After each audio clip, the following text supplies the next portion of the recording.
16 घोर नरक गरुड़ पुराण के अनुसार जिसे सुनकर पापी मनुष्य भयभीत हो जाए। मृत्यु एक अटल सत्य है जिसे चाहे भी तो कोई बदल नहीं सकता।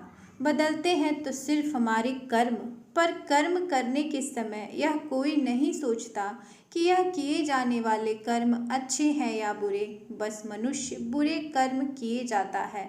इसीलिए हमारे पुराणों में मृत्यु के बाद मिलने वाली नरक की सजा के बारे में बताया गया है।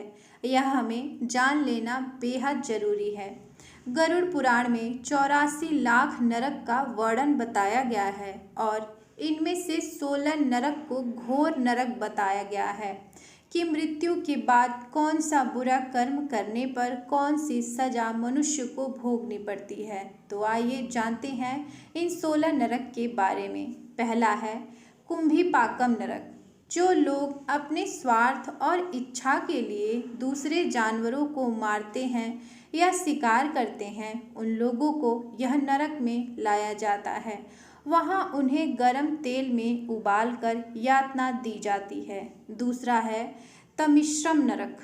दूसरे की संपत्ति हड़पने वाले लोग, इन लोगों की आत्मा को बंदी बना करके इस नरक में तब तक मारा जाता है जब तक वह बेहोश न हो जाए और होश आने पर वापस से उनको यह यातना दी जाती है। शास्त्रों के अनुसार जब तक समय समाप्त न हो जाए तब तक उनको यह पीड़ा दी जाती है।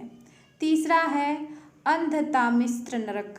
यह नरक पति पत्नियों के लिए है जो एक दूसरे को उपयोग और भोग की वस्तु समझते हैं, एक दूसरे के साथ केवल स्वार्थ की दृष्टि से रहते हैं। इनको नरक में मारा जाता है और यह काम तीव्र गति से चलता है। चौथा है असितापत्रम नरक। जो लोग गैर जिम्मेदार होते हैं या अपने कर्तव्य से भागते हैं, उन लोगों को चाकू से छलनी करके उन्हें यातना दी जाती है।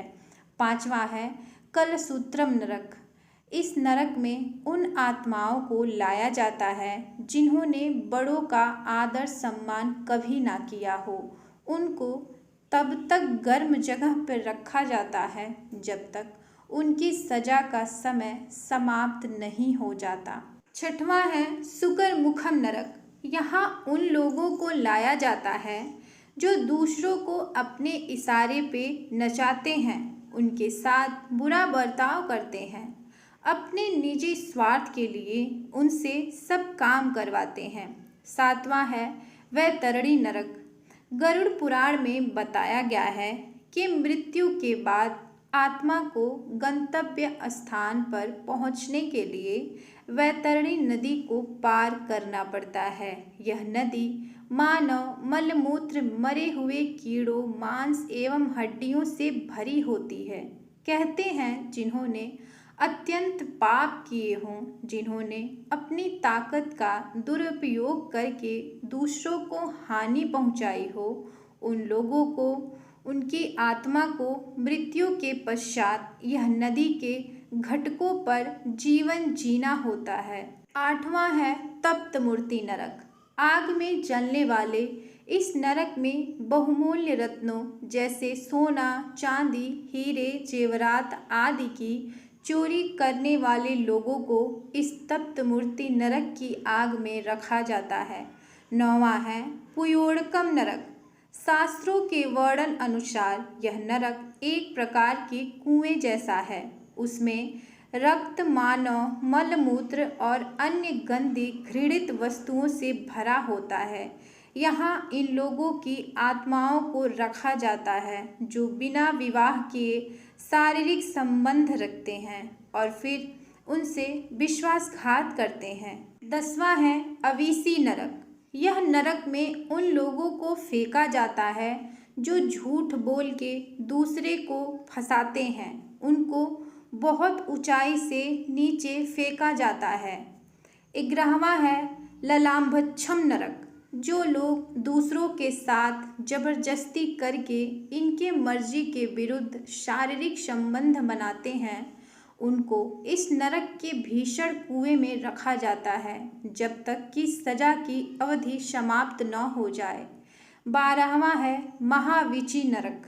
यह नरक खून तथा कांटे से भरा होता है। इसमें आत्मा कांटों से बिंधकर कष्ट पाता है। इस नरक के गायों की हत्या करने वालों को रखा जाता है। 13वां है वीलपक नरक। जिन्होंने अपने पूरे जीवन में मदिरा पान किया हो ऐसे ब्राह्मण इस नरक की आग में रखे जाते हैं। 14वां है शाल्मली नरक। इस नरक में इन स्त्रियों को जलते हुए कांटों को आलिंगन कराना पड़ता है जिन स्त्री ने पर पुरुष के साथ अनैतिक संबंध बनाए हो। 15वां है व्रजा कुठार नरक। पेड़ काटने वालों को इस नरक में व्रजों से पीटा जाता है। 16वां है दुर्धर नरक। यह नरक बिच्छू से भरा हुआ है। ब्याज का धंधा करने वाले सूतखोरों को यहाँ लाया जाता है। गरुड़ पुराण में ऐसे 84 लाख नरक का वर्णन मिलता है। तो सोचिए बुरे कर्म से मृत्यु के बाद भी कितनी यातनाएं सहनी पड़ती हैं। अगर हम पुण्य कर्म करें तो बुरे कर्म को कम किया जा सकता है। हम आशा करते हैं यह 16 नरक का संक्षिप्त वर्णन आपको अच्छा लगा होगा। अंत तक बने रहने के लिए आपका धन्यवाद।